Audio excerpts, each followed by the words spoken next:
Sans un mot, ils ont vidé nos poubelles, livré nos colis, poussé nos brancards, mais chacun trouvera toujours de bonnes raisons pour s'opposer à la régularisation de ces personnes qui marchent en ce moment pour tenter de capter notre attention.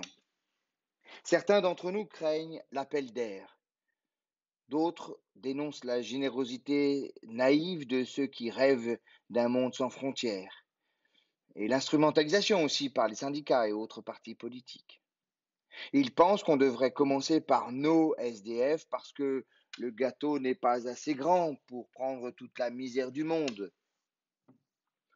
Il convient de considérer toutes les peurs, le déclassement social de ceux qui ne s'en sortent plus, la perte d'identité et de repères d'une société en train de se déliter, une religion dont ils ne perçoivent que le visage grimaçant.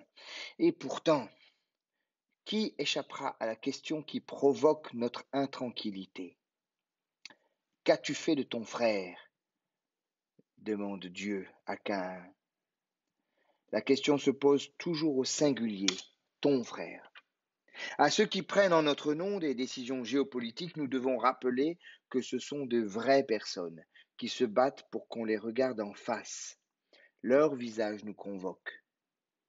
Mais il est vrai que l'argument ne porte pas tant qu'on ne perçoit pas que nous sommes frères.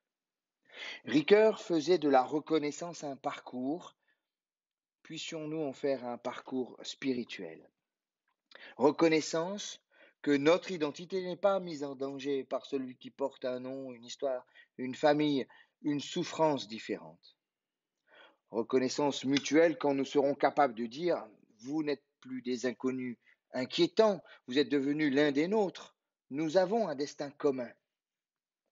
Reconnaissance comme gratitude enfin quand nous pourrons dire merci, merci pour le bien que vous nous faites.